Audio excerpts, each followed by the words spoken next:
시편 31편이 그의 성도들아 여호와를 사랑하라 찬송하라 하는 내용으로 끝났는데, 같은 내용이 이 시편 30편 첫째 단락에 나왔습니다. 그의 성도들아 여호와를 찬송하고 감사하라. 성도들의 찬송이 시인의 구원과 붙어 있는 점도 비슷합니다만은, 바로 이것이 시편 전체의 주제일 것입니다. 그처럼 시인이 주를 의지하며 간구하는 사실은 언제든지 언약 백성이 고난의 삶을 살아가는 그 모습을 생생하게 보여줍니다. 고난의 현실에서 주의 긍휼하심을 간절히 구합니다마는 인자하신 주님이 이미 고난당하는 신자와 함께 하십니다. 우리가 시편을 함께 듣고 함께 부르는 것은 시인이 멀리서 바라보던 그 그리스도께서 우리를 통하여 시편을 이루고 계시는 까닭입니다. 시편 강설이 순수하게 전해지고 받아지는 것, 우리가 성신 안에서 시편을 듣고 부르는 것은 그저 시편을 배우는 정도가 아니라 주님이 시편을 이루시는 일입니다. 줄거리 보시죠. 1절부터 5절까지 시인이 여호와께 피하면서 건져주시기를 간구하는 내용입니다. 6절부터 8절은 시인이 주를 의지하며 그 인자심을 기뻐하는 것이고, 9절부터 13절은 시인이 고통 중에서 주의 긍휼하심을 간절히 바라는 내용이 이어집니다.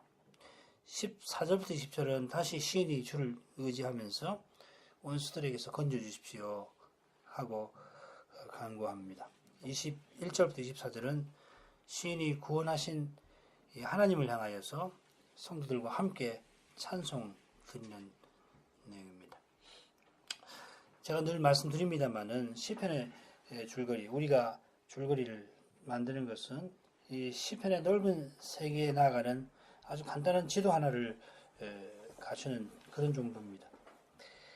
시편 전체는 말할 게 없고, 한편의 시편도 진토 위의 죄인에게는 늘 하늘입니다. 하늘에 이르는 길이 오직 은혜로 되듯이 은혜로 말씀을 깨닫습니다. 그러나 우리의 깨달은 교훈은 말씀의 넓은 하늘에 무수한 별 하나에도 미치지 못할 것입니다. 게다가 말씀을 듣기 위한 그 수단은 말씀을 제대로 깨달은 후에 별로 필요치 않고, 깨달은 말씀, 그 본문의 말씀만 우리 마음에 새겨지면은 족합니다. 이렇게 해서 말씀이 외워지면은 말씀 듣는 일에 틀림없이 유익할 텐데, 줄거리가 말씀을 외우는 일에 보탬이 되면 그저 감사할 뿐입니다. 이 시는 나로 영원히 부끄럽게 마시고 주의 의로 건지소서 절절한 간구로 시작되고, 여호와를 찬송하라, 사랑하라, 강하고 담대하라 하는 시인의 담대한 권면으로 끝납니다. 영원한 부끄러움을 말하는 시인의 형편이 어떤가, 시의 마지막 단락에서 잘 드러납니다.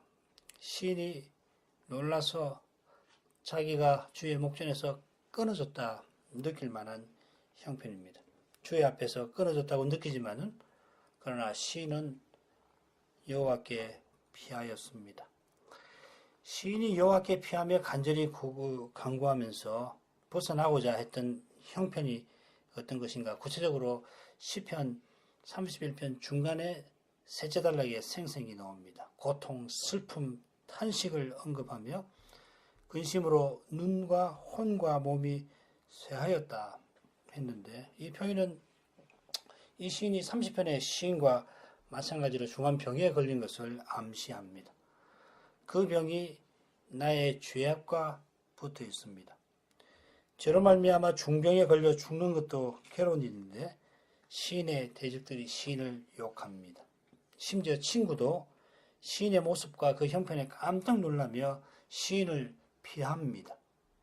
가까운 이들이 시인을 떠나고 잊어버렸고, 대신에 시인은 사방에 수군대는 공포에 둘러싸입니다. 그 공포는 대적들이 내 생명을 빼앗기로 모의하는 데에서 더합니다. 중병에 걸려 죽어가는 시인인데 그의 생명마저 빼앗으려 한 것입니다. 친구들은 다 떠나가고 홀로 남는 것도 슬픈데 홀로 남은 시인을 원수들이 둘러싸며 증오심을 쏟아냅니다. 낭망이 파도처럼 덮쳐오는 현실입니다. 그 현실에 시인은 주를 의지합니다. 방금 살핀 셋째 단락을 둘러싸고 둘째와 넷째 단락을 보면 시인이 주를 의지한 사실이 처음에 나옵니다. 6절, 14절 여호와여 그라여도 내가 주를 의지하였나이다. 16절에 나오는데 이런 고백이 어디서 나오는 것입니까? 시인이 주를 의지한 것은 주의 인자심과 붙어 있습니다. 주님이 시인을 사랑하시는 사실, 시인을 사랑하셔서 언약을 이루어 주시는 그 사실이 시인의 두려운 마음, 낭망에 휩싸인 그 연약한 심정을 붙들어 준 것입니다. 마침내 시인은 주를 두려워하는 자를 위하여 쌓아 두신 은혜, 주께 피하여 가는 자를 위하여 베푸신 은혜를 깨닫습니다. 주님이 주님께로 피하는 시인을 보호해 주실 것을 바랍니다. 그 바라는 마음은 마지막 단락에 여호와를 찬송하고 사랑하는 심정으로 이어지고 이 순수한 사랑은 강하고 담대함으로 이어집니다. 주님을 향한 순수한 사랑이 죽음의 두려움을 견딥니다. 아니 이겨냅니다. 마지막 단락에 묘사된 시인의 권면, 시인의 심정은 이 시인의 형편이 시인의 간구로 달라진 까닭일까요? 자, 그러면 이런 줄거리를 참조해서 이제 첫째 단락 살피겠는데 여기도 먼저 내용을 간단히 보죠. 1, 2절은 주께 피하니 건져 주옵소서 하는 거, 3절은 주의 이름을 위하여 나를 인도하고 지도하소서, 4절, 5절은 나를 건져 주소서 내가 주의 손에 내 영을 부탁합니다. 뭐 이런 내용입니다. 그러니까 첫째 단락을 보면은 시인이 주님에게 피한다 하는 고백으로 시작이 되고 진리의 하나님이 나를 구속하셨다 하는 고백으로 마칩니다. 하나님의 진리, 진실하심을 경험한 시인이 주님의 신실하신 손을 의지하는 겁니다. 주님이 신실하셔서 시인들을 의지하게 하신 겁니다. 시인이 주께 피하는 이유가 그의 절절한 간구에 잘 드러나고 있습니다. 첫째 부분에 보면 시인이 주의 건지심을 거듭 구하는데 셋째 부분에도 비슷하게 그물에서 빼어내소서 합니다.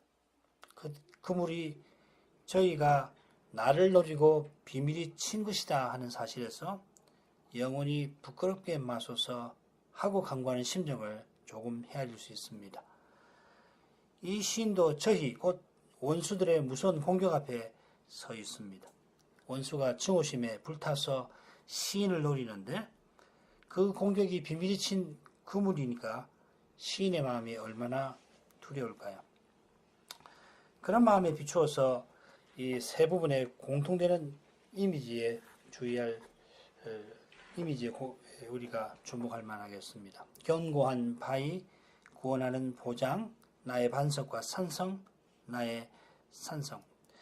표현이 들어 겹치기도 하는데 정확하게 서로 어떻게 다른지는 저는 잘 모르겠습니다만은 서로 겹치는 표현을 사용한 것이나 비슷한 이미지를 겹쳐서 표현한 이 시인의 심중은 조금 헤아릴 만합니다.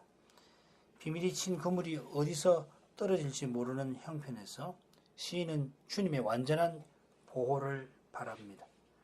아니 주님이 아니시면은 시인의 영영한 부끄러움에 떨어질 것입니다.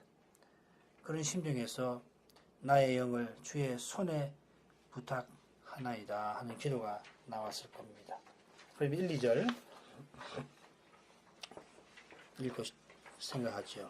여호와여 내가 주께 피하오니 나로 영원히 부끄럽게 마시고 주의 의로 나를 건지소서. 내게 귀를 기울여 속히 건지시고 내게 견고한 바위와 구원하는 보장이 되소서.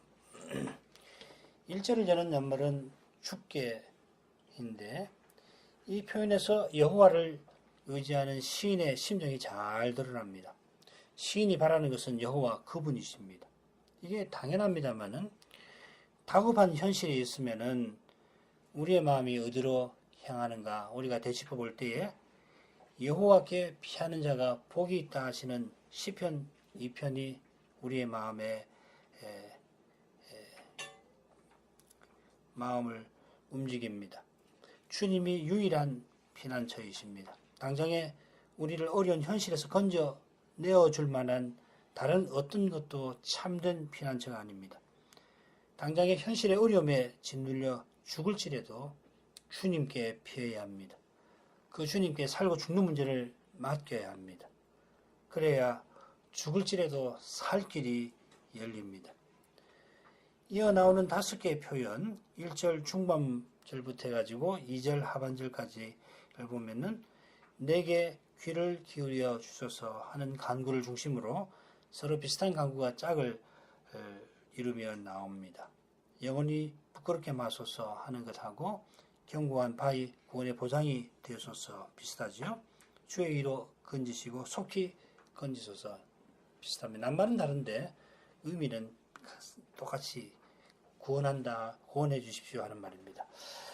영원히 부끄럽게 되는 것이 천년바위 같이 견고한 구원과 대조가 되고 속히 건져주심을 구하는 심정이 영원히 부끄럽게 되지 않으려고 하는 심정과 대비됩니다.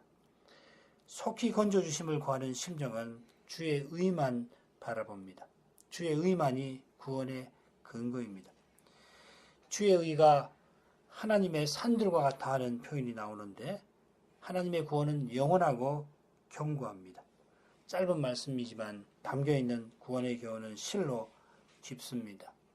우리가 구원론이라고 하는 말을 쓰는데 정말 이 시안에 우리가 구원에 관해서 익히 알고 또 더 배워야 하는 교훈이 참 다 담겨있는 것 같습니다.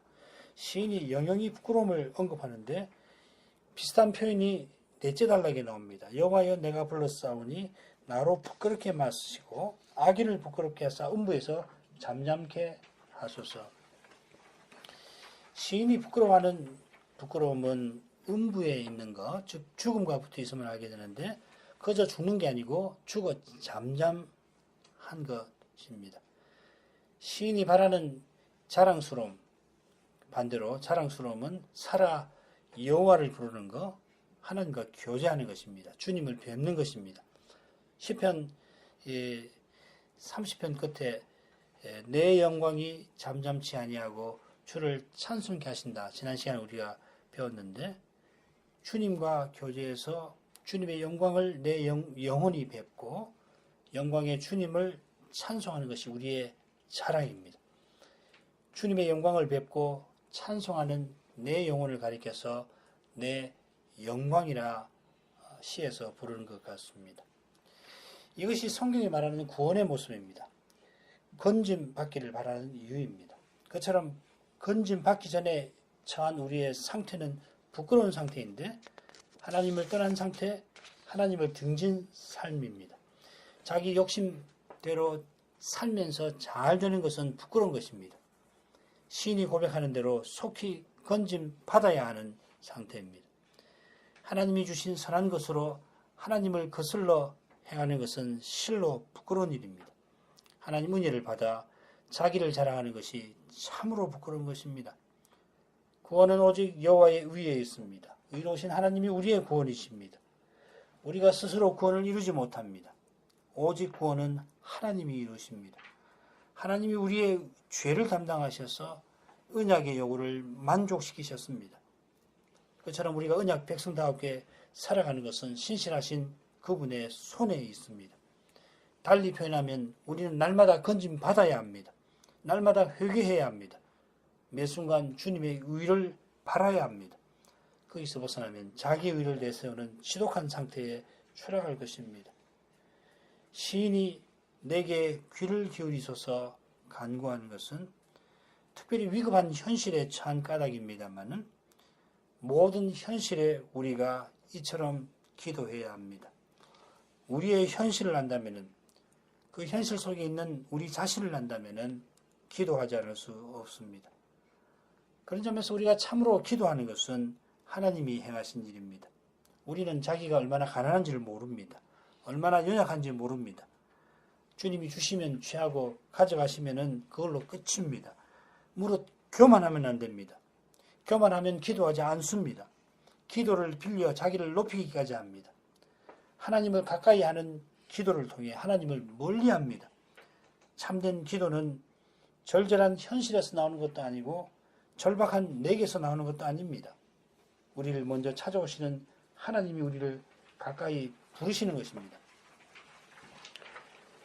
죽게 패한 시인이 어려운 현실에서 참으로 바라는 것이 무엇인가 3절을 보면 알 수가 있습니다. 주는 나의 반석과 산석이시니 그러므로 주의 이름을 인하여 나를 인도하시고 지도하소서. 시인이 마음에 간절히 바라는 것은 주의 이름의 영광입니다. 우선 2절 끝에 견고한 바위와 구원하는 보장이 되소서 하고 간구했는데 3절 처음에는 주는 나의 반석과 산성이십니다 하고 고백합니다.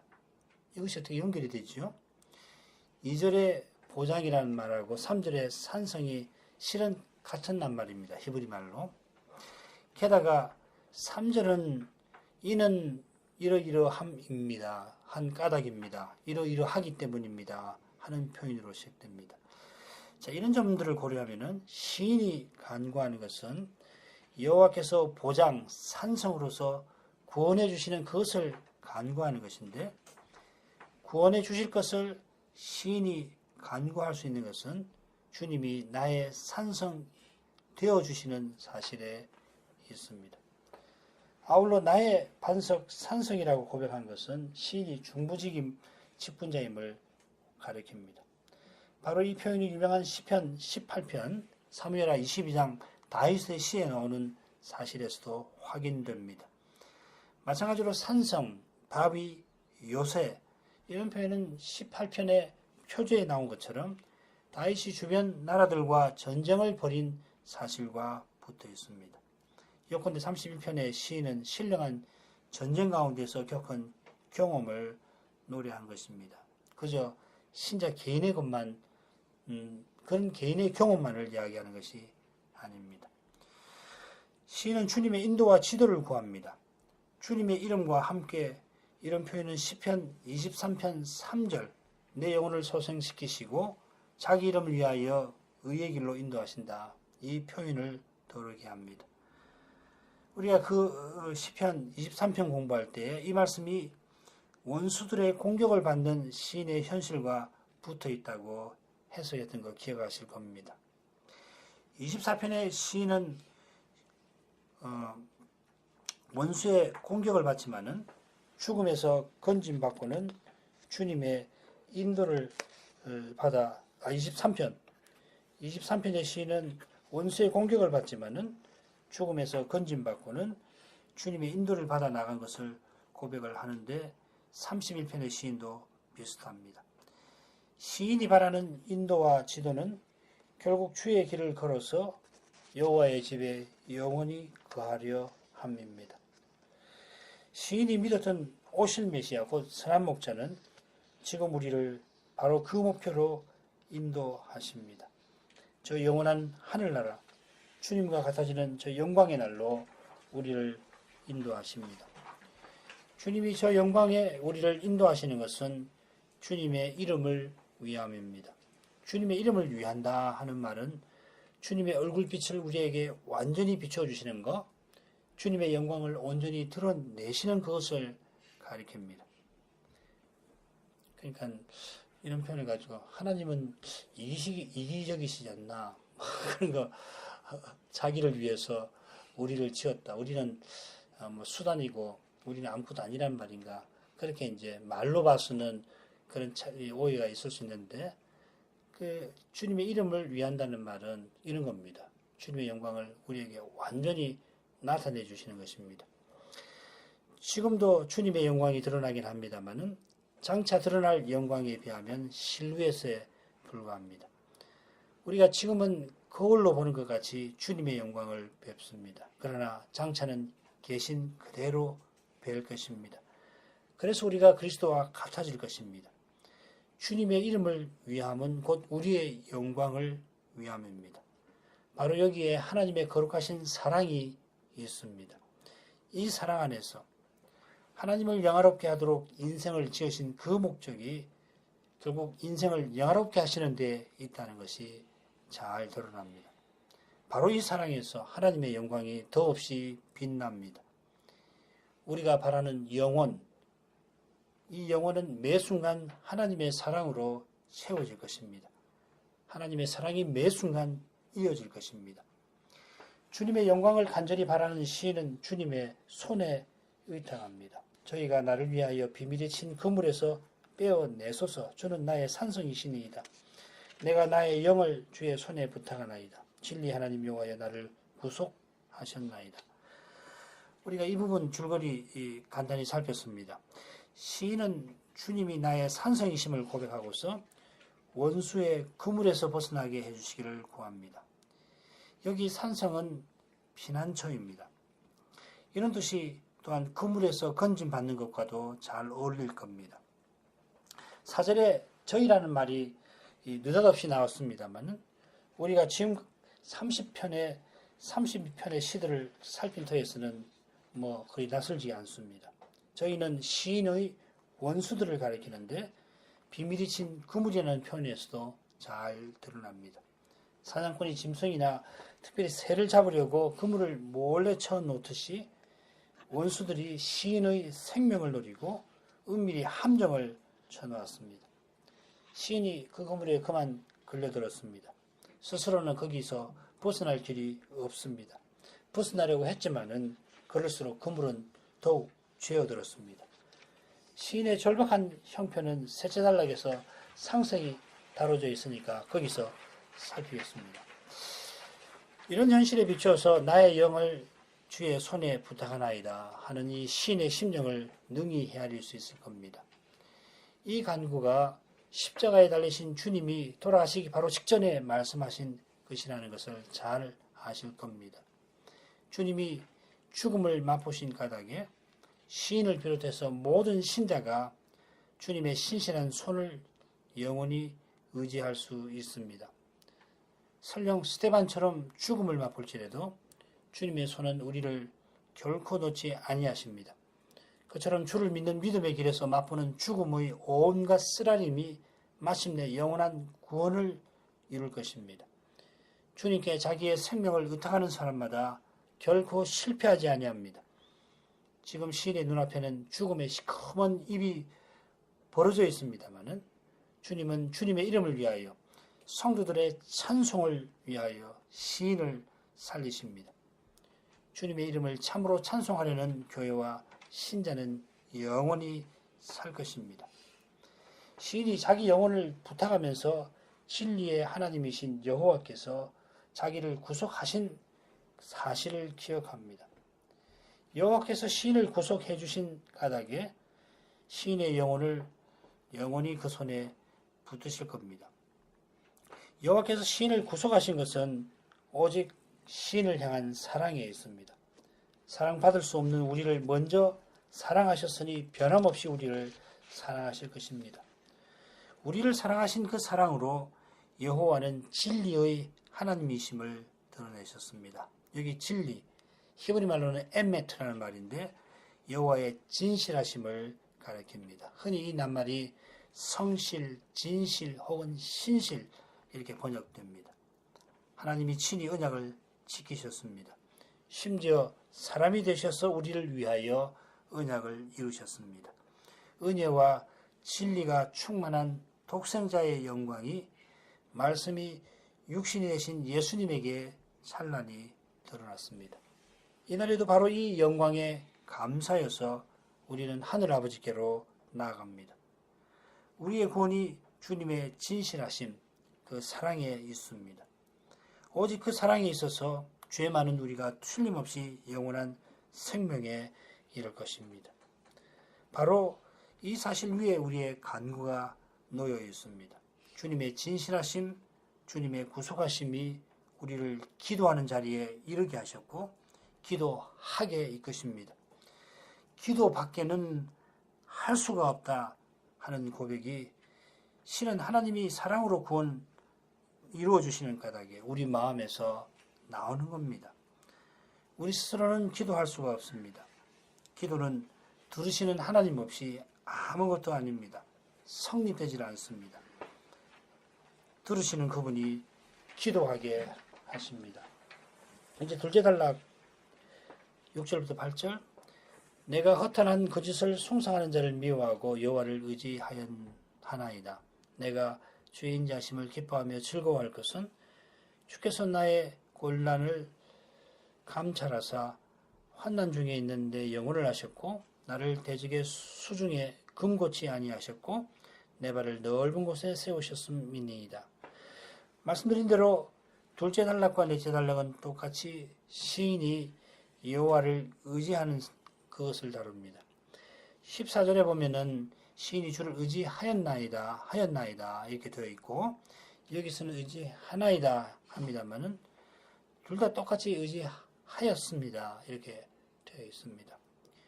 7절 상반절에 내가 기뻐하고 즐거워하리이다 하고 고백하는데 그 고백하는 이유가 8절까지 이어지고 있습니다. 그 이유는 주님이 이전에 시인의 형편을 살펴주시고 구원해 주신 그 사실입니다. 구원의 하나님이셔서 시인이 어려운 현실에서도 그 하나님을 의지한 겁니다. 6절 상반절은 5절 하반절과 붙어 있습니다. 앞서 시인이 하나님을 진실하신 하나님 이렇게 고백했는데 그 하나님과 반대되는 것이 허탄한 거짓입니다. 거짓을 숭상한다고 했으니까 우리가 거기서 뭘 의미하는지 짐작할 수 있는데 허탄한 거짓이라고 하는 말은 거짓된 우상들을 가리킵니다. 우상은 입이 있어도 말하지 못하고 귀가 있어도 듣지 못합니다. 그러나 하나님은 말씀하신 대로 이루셔서 기도하게 하시고 기도를 들으십니다. 하나님의 말씀을 듣고 그분의 이름을 부르는 사람이 하나님을 의지하는 사람입니다. 진실하신 하나님을 의지하는 사람이 신실합니다. 신실한 사람, 곧 성도는 우상숭배를 거부하고 우상숭배자를 미워합니다. 멀리합니다. 여호와를 의지하는 시인은 주의 인자하심을 기뻐하고 즐거워하리이다 고백합니다. 시인이 자기 영혼을 주님께 부탁해야 하는 형편입니다만은 자기 생명이 남아있는 동안 주의 인자하심을 즐거워하려 하는 것입니다.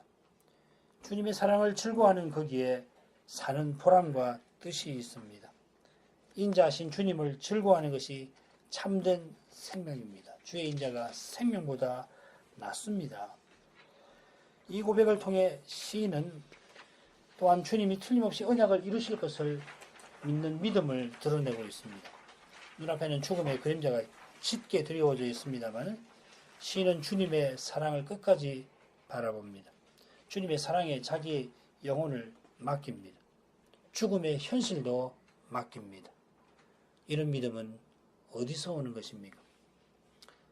그 해답은 주께서 나의 곤란을 감찰하셨고 환난 중에 있는 내 영혼을 아신다 하는 사실에서 그 해답을 찾을 수 있을 것입니다. 시인의 마음이 주님의 사랑에 미치니까 주님이 이전에 자기의 곤란과 환난, 곧 죽음의 현실을 보셨고 그럴 때 자기 영혼의 괴로운 것을 알아주신 것이 마음에 떠올랐습니다.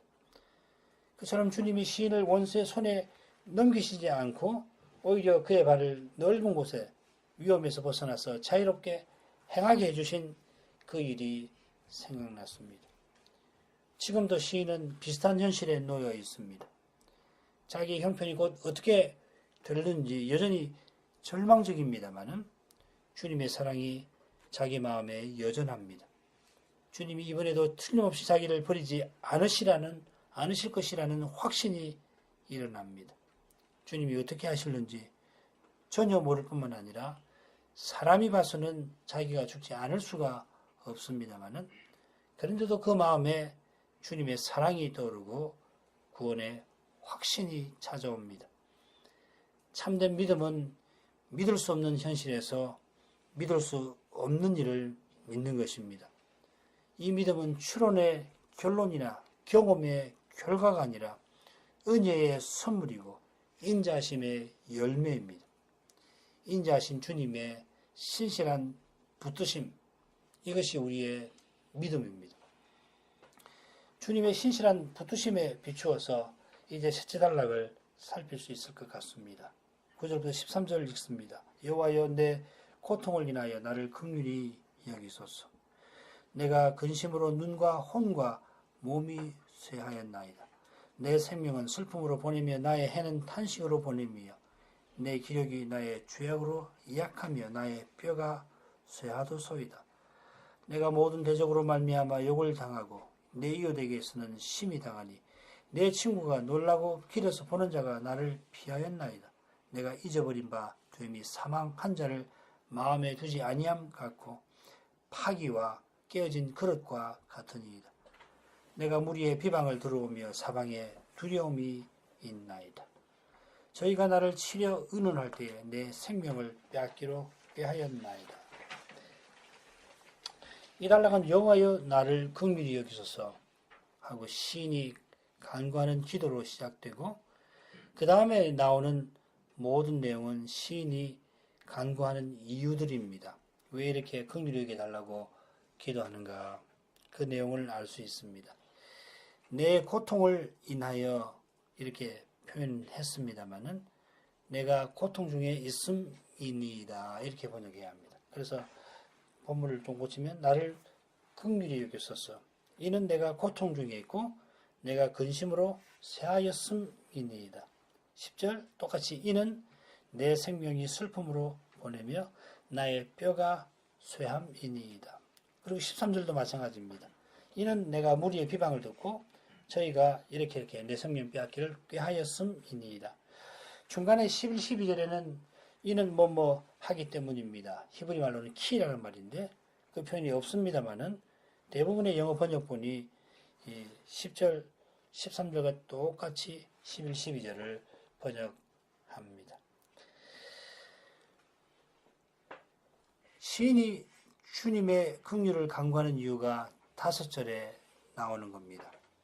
내 고통을 인하여 내가 고통 중에 있습니다. 혹은 내가 좁아져 있습니다. 좁은 상태에 있습니다. 라고 하는 표현이 나머지 이유들을 포괄하는 머릿말 같고 마지막에 저희가 내 생명을 빼앗으려고 꾀하였습니다 하는 표현이 맺은 말 같습니다. 중간에 시인이 어떤 고난 가운데 있는지 구체적으로 열거가 되어 있는데 크게 보면 9절 하반절부터 10절에서는 시인이 자기 개인이 겪는 슬픔이고 자기 마음 안에서 겪는 어려움이고 11절부터 13절 상반절까지는 시인이 사람들과의 관계에서 겪는 어려움을 주로 말합니다.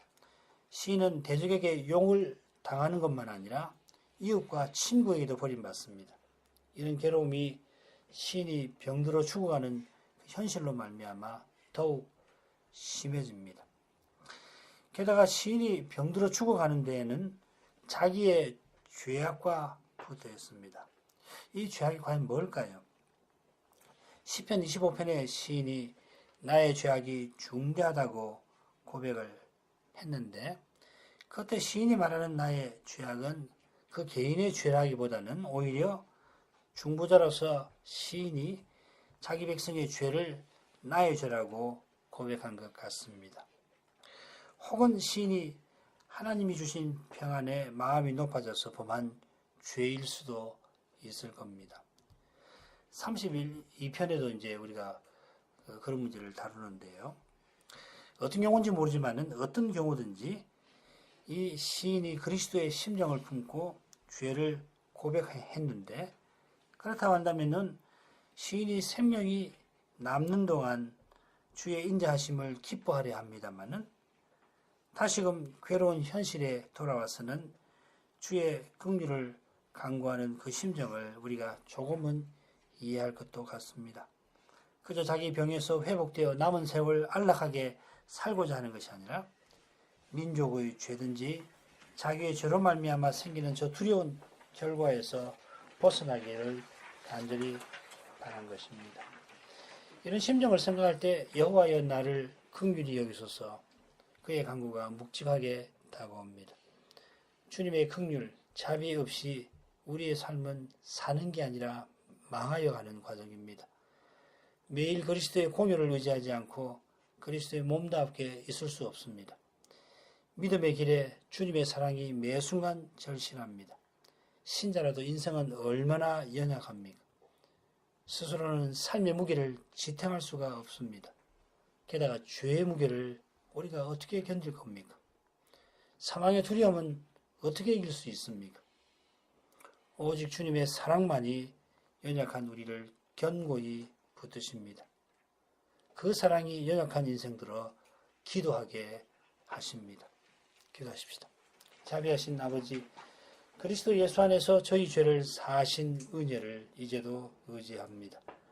그리스도께서 우리를 위하여 십자가를 지신 그 사랑을 이제도 갈구합니다.